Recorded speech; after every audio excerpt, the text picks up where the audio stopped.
aí, tudo bem? Sexta-feira com cara de sexta-feira. Mais uma vez vou ter aí o final de semana de folga e dessa vez vamos aí torcer para que a meteorologia nos ajude, que a gente está planejando aí ir para a praia. Então eu quero ver se eu consigo mostrar um pouquinho mais do final de semana. É bem difícil esse negócio de ficar vlogando, de ficar gravando o que você está fazendo. Mas eu quero ver porque eu devo estar... Nós vamos hoje para London, que é uma cidade que tem atraído bastante brasileiro, né? Tem a faculdade lá, Fanshawe, quando as pessoas começam a ver sobre custo de vida e fogem um pouquinho de Toronto, London tem sido uma opção. Então a gente vai dormir na casa de uns amigos lá e depois no sábado a gente vai para uma cidade aqui praiana, vamos dizer assim, né? Que se chama Grand Bend. Mas no último final de semana que eu peguei off, que era para visitar vinícolas, a gente acabou num churrasco na casa aqui no norte. Eles têm um canal aqui no YouTube do Rafael e da Patrícia, que foi ótimo, mas é aquele negócio, né? Quando o trabalhador quer tirar uma folga, o tempo não ajuda. Então existe sim uma previsão de chuva para o final de semana, e a semana toda o verão apareceu, estava quente essa semana e sem nenhuma nuvem, mas aí chega o final de semana, o tempo muda. Então vamos ver se a gente vai ter sorte aí. Eu, na verdade, vou ter sábado, domingo e segunda de folga, então quase férias.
Já de volta a Toronto e de volta à rotina de domingo de ir ao mercado. Bora lá? Bom, mas eu sei que o pessoal que me segue aqui normalmente está atrás de informações sobre restaurante, trabalhar como cozinheira, vida de chefe. Então eu tava pensando, né, que tá sendo a primeira vez que eu tô ficando aí 3 dias seguidos fora do restaurante, né? Eu tirei esses 3 dias de folga. Na verdade, eu trabalhei mais semana passada para poder ter esses 3 dias seguidos. E é uma questão assim interessante, porque se eu fosse a line cook, como, né, eu era, não faz diferença, porque a outra line cook vai fazer exatamente o mesmo trabalho que você. Mas quando você está num cargo, né, como sous-chefe. E é interessante, né? Porque isso é a realidade de quem quer abrir o seu próprio restaurante, quem é dono de restaurante. É como você... Muitas das obrigações estão centralizadas em você. Então eu, por exemplo, lá no restaurante, eu que faço as compras, os pedidos, né, para a semana, e isso fica centralizado comigo. Então, apesar de eu estar off, na verdade eu tô aqui, fico pelo aplicativo do restaurante, dando uma olhada, e aí a minha junior sous-chefe, ela fica mandando mensagem para mim, né, falando, a gente precisa comprar mais alface, mais isso, mais aquilo, porque vai depender muito de como que tá as vendas, né. Eu precisei comprar, sei lá, frango, e ele não foi entregue na sexta-feira, quando eu estava trabalhando. Então eu tive que ficar monitorando a entrega do frango, porque eu acabei escalando uma pessoa que ia fazer o preparo, né, de temperar e de porcionar.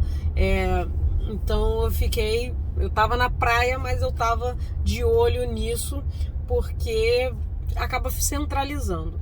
Foi até interessante que um cozinheiro novo, né, que começou recentemente lá com a gente, eu normalmente na sexta, no sábado, é quando eu faço as minhas ordens para eu ter tudo pro final de semana, tudo pra semana, né, é quando eu faço a escala e tudo mais. E ele falou assim, mas o que é de fato essa questão, né, do inventário e tal? Eu falei, você quer aprender? Eu posso te mostrar. E aí eu falei, não é simplesmente você contar o quanto que tem de cada coisa, mas é você saber se você precisa comprar agora, se pode deixar para frente, ou você pode comprar em maior quantidade agora, porque é uma coisa que não estraga, ou pelo menos tem uma semana. Então é meio que você tem que saber quanto que você vende por semana daquele ingrediente, né? Se aquele ingrediente está no sanduíche que mais vende, para você obviamente não ter desperdício. Então, e aí quando ele foi fazer, ele falou, nossa, realmente, então você tem que saber quanto que leva em cada receita. Eu falei, não é simplesmente você contar, e quando você vai comprar você tem que levar isso em consideração, né? Por exemplo, tem um dos nossos fornecedores, o Costco, né, onde eu faço o mercado, mas ele tem um mínimo que você precisa comprar para a entrega ser de graça, né? Para você não pagar taxa de entrega. Então, às vezes, você tem que comprar alguns itens a mais.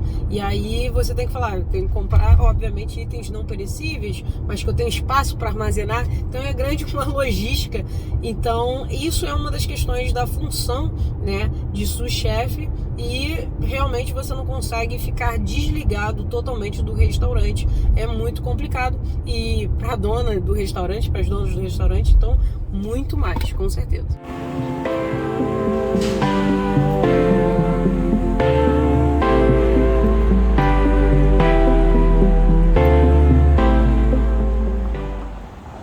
Bom dia!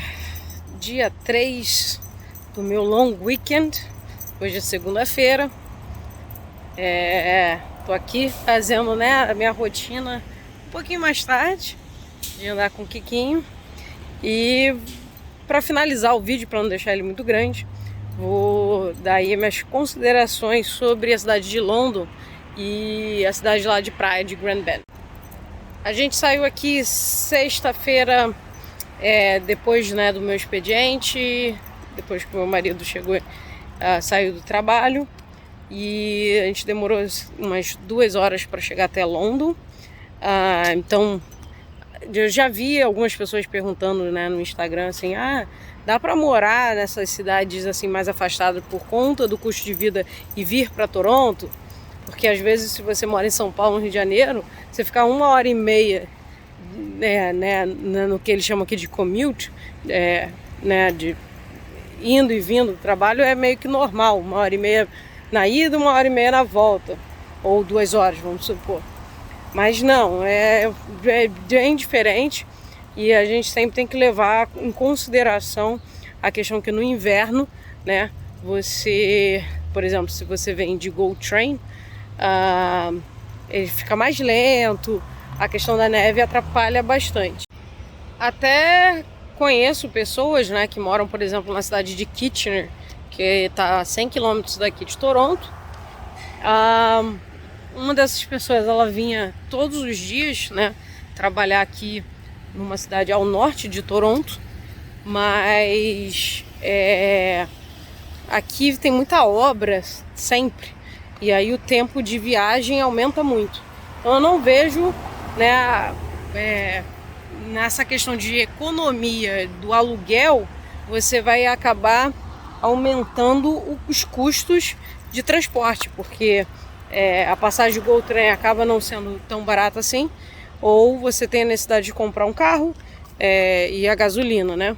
Então, não vejo assim como sendo uma escolha muito sensata, né? Você só pensar na redução de uma coisa, mas acabar aumentando no outro lado. Mas o que eu achei de London? Gostei bastante. É uma cidade ali, o centro, né? Prédios até altos e tudo mais. Uma população de 400 mil habitantes. E ali ao redor também tem muitas empresas. Então é uma das cidades, vamos dizer assim, importantes de Ontário.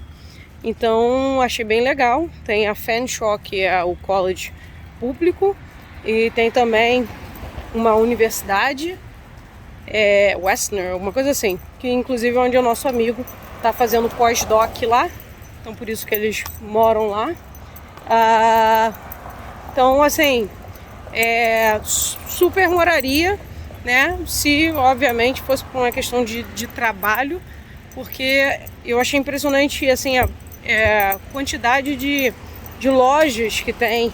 Então eles moram, até engraçado, a 3 minutos da zona bem rural e a 2 minutos, vamos dizer assim, da casa deles, tem assim um mall com todas as lojas. Que ele até brincou, esse mall só não tem a loja da Apple, mas a loja da Apple está dentro de um outro shopping.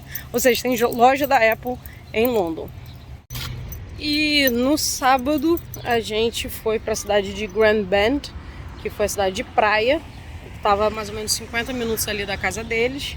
E muito bacana porque tem toda aquela vibe de cidade de praia mesmo, com surf shop, com aquelas lojinhas que vendem bola, boia, brinquedo para praia, né? Baldinho, tipo saída de praia.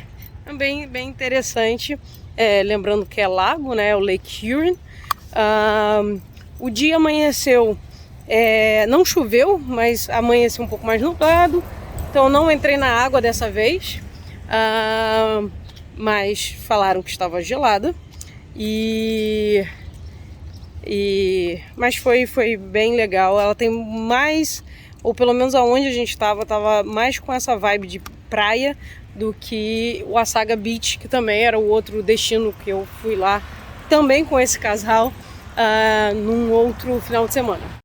E uma coisa que eu tenho percebido bastante, que as pessoas até perguntam, né, por conta da pandemia, como que afetou a questão de trabalho, economia, tenho percebido muito que todos os restaurantes e lojas estão com a plaquinha "estamos contratando". Então, obviamente, no verão, aqui existe um aquecimento, né, de diversos setores. Então tem emprego sim. Alguns são sazonais, né? Então não significa que sempre eles vão ter, mas é uma boa oportunidade para quem, vamos supor, está vindo aí para fazer o college. É uma boa oportunidade de você já se inserir no mercado de trabalho, e aí você fazendo um bom trabalho você pode ser efetivado e ficar aí, né, na parte que é mais tranquila, que é o inverno. Então, só para finalizar o vídeo, que algumas pessoas sempre perguntam sobre essa questão, ou tem muito medo de vir para Toronto, e aí pesquisam em cidades menores. Então London eu acho uma boa opção, mas nesse raciocínio de fugir de Toronto, fugir de Vancouver, por exemplo, você tem que levar em consideração que são as cidades onde os salários serão melhores. Então, às vezes, nessa de você querer fugir de um aluguel mais caro, você está fugindo também dos empregos que vão pagar mais ou que tenham melhores oportunidades, né, de trabalho. Então tem que levar isso em conta. Eu acho que a província de Ontário, que muitas pessoas fugiram porque ela não tinha programas provinciais tão atrativos como outras províncias, mas aqui a questão de você conseguir um trabalho com emprego, com um salário bom, também são maiores, que é a província mais rica do Canadá. E aí você tem que ver também a sua área, né? Se você tem como desenvolver e crescer aqui, e se você tiver o perfil que o Canadá quer, que às vezes é a grande questão que as pessoas não entendem, não é que o Canadá quer você, ele quer um perfil, e se você se enquadra nesse perfil, o processo de imigração é uma consequência. Então, se você se enquadra, né, no perfil que o Canadá quer, comece a almejar a ter a vida que você quer buscar, né? Então, com um emprego, com um salário legal, com oportunidades de crescimento e numa cidade, né, ou no bairro que tenha a sua cara, o seu perfil. Então, assim, considerações sobre London, gostei bastante, moraria lá se tivesse uma questão de emprego, crescimento, um salário legal, atrativo, como é aqui em Toronto. Se for, super de boa, uma cidade que tem uma estrutura muito legal. Beleza? Hoje devo estar fazendo uma de turista no Downtown Toronto. Devo estar visitando a George Brown. Então eu vou lá para dar um oi para os chefes, que eu já estou devendo. Mas eu vou gravar num outro vídeo, beleza? Então até o próximo. Tchau!